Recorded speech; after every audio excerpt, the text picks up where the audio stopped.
In the week that was, Antigua's Prime Minister Gaston Brown was an angry man, so angry about LIAT that he skipped deliberations at the CARICOM level in apparent protest. But this past weekend, he wrote to the prime ministers of the other three major shareholder countries. In the letter, Brown expressed optimism in a reorganization plan, declaring that ultimately LIAT will rise again like a phoenix from the ashes and that we will never allow anyone or group of insular Caribbean leaders to kill this important regional institution. Brown expressed disappointment that other shareholder governments have considered it necessary to liquidate LIAT 1974 Limited without what he called sympathetic consideration of the impact of this decision on the people of Antigua and Barbuda. He claimed that LIAT's operations represent the only tangible benefit to Antigua and Barbuda from its participation in CARICOM. Brown declared that we in Antigua and Barbuda cannot abandon LIAT. LIAT did not abandon the Caribbean people. LIAT did not fail the region. It transported the region's people safely for over 6 decades. It is those who undermine it by encouraging transient profit seekers in competition that failed it. He called on the main shareholder governments of LIAT 1974 Limited to reconsider the decision to liquidate the airline and instead to give meaningful consideration to reorganizing it. Brown said a technical report already exists, and that could be the blueprint for deliberation of the reorganization. Barbados' Prime Minister, the outgoing chair of CARICOM, Mia Mottley, announced, however, that 6 airlines have already expressed interest in filling the gap being left by the dissolved LIAT. She made the announcement Friday in addressing a CARICOM meeting. I am happy to report as chair of the community and as Prime Minister of Barbados, to my certain knowledge, that since announcements were being made earlier this week about LIAT's demise, that 6 airlines have come forward offering to fill the space. SVG Air and One Caribbean out of St. Vincent and the Grenadines, and the chairman, I'm sure, will speak more to that. CAL, which is already an airline known to the region. Inter-Caribbean, which is an airline from the Turks and Caicos and is a successor airline to Air Turks and Caicos and has been around for over 20-something years with an extensive fleet as well. Silver, which we have asked to meet with us over the course of the next few days, and that is an airline out of the United States of America but working within the Caribbean and between the US and the Caribbean. And of course the Air Antilles, which is French based, as you know, and predominantly between Martinique, Guadeloupe and Paris, but have an interest now in working within the Southern Caribbean. We are satisfied that these 6 airlines can more than fill the immediate gap, particularly given the reduced travel within COVID. Mottley suggested that there is no appetite for extensive government involvement in any of these arrangements. We come to this moment not because there is pleasure in coming to this moment. We come to this moment as a matter of practical reality, that governments must focus on keeping their citizens alive. Governments must focus on keeping their economies going. And if that focus can allow others to come on board and to be able to help us carry the weight, well, my people in Barbados would tell you that I live by the mantra, many hands make light work. St. Kitts and Nevis Prime Minister Dr. Timothy Harris said in Basseterre on Friday that no formal documentation has been put to St. Kitts on a proposal going forward in regards to what could replace LIAT 1974 Limited. He said all the ideas he has heard so far are from media reports. I should say to you, with respect to the conversations on LIAT, no formal documentation has been put before my government. And my understanding was that none was available during the meeting. At least none of the attendees for St. Kitts and Nevis was able to share any. And so what we have at best are ideas for which more substantive and substantial work perhaps will be needed if we are to convince ourselves and our population regarding where we go with LIAT and any other alternatives with respect to LIAT. Prime Minister Harris said there are many ideas, some reasonable, others controversial. Some of them are controversial from what we hear, assuming the accuracy of what is being reported. Some of them are very controversial among member states. So we wait for some of the heat to die down. But the petition leader did not reveal his country's approach to the situation, suggesting a wait-and-see approach. And when we have a chance to see the paper, when we have had a chance to benefit from the presentation, St. Kitts and Nevis will share with its citizens our perspective on the way forward. And as you've been hearing, the issue of LIAT loomed large in the week that was, and the man who has covered this issue extensively is Peter Richards of the CMC, the Caribbean Media Corporation. We have Peter from Port of Spain on the line this weekend. Peter, tell us, what is the latest regarding LIAT and what have you been hearing? Well, the latest we could safely say is that at the opening of the virtual 20th CARICOM Summit, both the Barbados Prime Minister Mia Mottley as well as the incoming CARICOM chair, that's the St. Vincent and the Grenadines Prime Minister, Dr. Ralph Gonzalez, they are both basically qualified and confirmed that LIAT will be liquidated at some stage going in the future. In fact, in the near future, if I could put it that way. In fact, both of them have said that they have already been in talks with at least 6 airlines within the Caribbean, including one that is operating based in the United States, but operating somewhat in the northern Caribbean countries. And among the 6, it includes Caribbean Airlines from Trinidad, One Caribbean, and SVG from St. Vincent and the Grenadines.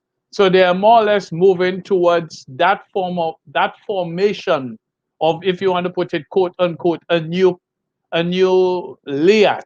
On the other hand, the Antigua and Barbuda Prime Minister Gaston Brown has already said that he's critical of the decision to liquidate the airline, and he's indicating that he would have preferred quote, a new LIAT. In fact, he has said that he has already asked the registrar in Antigua and Barbuda to reserve the name LIAT 2020. So they are going to be moving away from LIAT 1974 to LIAT 2020. And in that situation, what he is saying is that he has already put aside 20 million EC dollars towards the recapitalization of this new airline, and he has in train another $20 million from other investors willing to come on board. So is anyone buying into Gaston Brown's idea about the way forward for LIAT? But when you listen to both Prime Minister Mottley and the St. Vincent and the Grenadines Prime Minister, I think Gaston Brown will have a very hard task in trying to convince other Caribbean leaders that Caribbean governments should in some way get back involved in LIAT. As you know already, the St. Lucia government, Alan Chastanet, is on record as saying that St. Lucia would not be putting money in any LIAT configuration once it involves Caribbean governments or it does not involve the private sector. So that's one aspect of it. The Trinidad and Tobago Prime Minister, the last time when he spoke publicly on capitalization of LIAT, when it went into problems, he did indicate that Trinidad and Tobago was not interested in putting money, but would be interested in providing technical assistance in terms of the maintaining the fleet, because Trinidad already has CAL, and CAL has its operational fleet operating out of Piaco.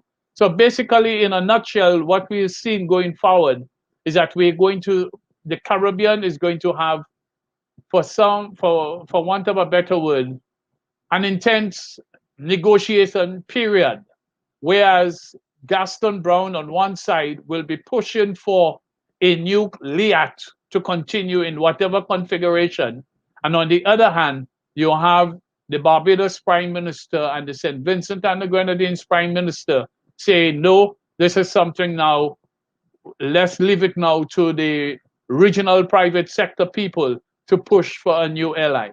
What do you make of Gaston Brown's decision not to participate in the heads of government meeting on Friday, the CARICOM heads of government meeting? Well, I think his decision not to participate in the session today was in keeping with his position on LIAT. In his letters, in fact, on Thursday, he wrote the three other major shareholders, that being the Dominica Prime Minister Roosevelt Skerritt, Gonzales in St. Vincent, and Mia Mottley in Barbados, and more or less outlining his position vis-a-vis Antigua and Barbuda's contribution to the regional integration system. He had said over the past years that Antigua and Barbuda has been at the forefront of the development of the regional integration movement.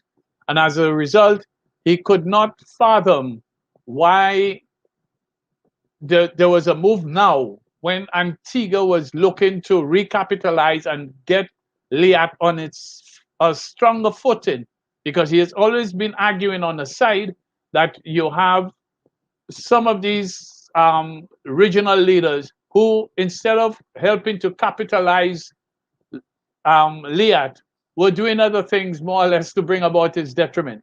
So his non-participation at the meeting today is, I think, a strong signal that the regional transportation issue is going to have a very, very strong, I don't want to say the word mashup in that case, but it's going to have a very strong way of dealing with Barbados, St. Vincent, probably Dominica on one side, even though Dominica has indicated that it is prepared to assist in any regional airline coming forward. And Antigua, on the other hand, Antigua has a reason to be fighting for LIAT, because you must remember, Antigua is the headquarters for LIAT.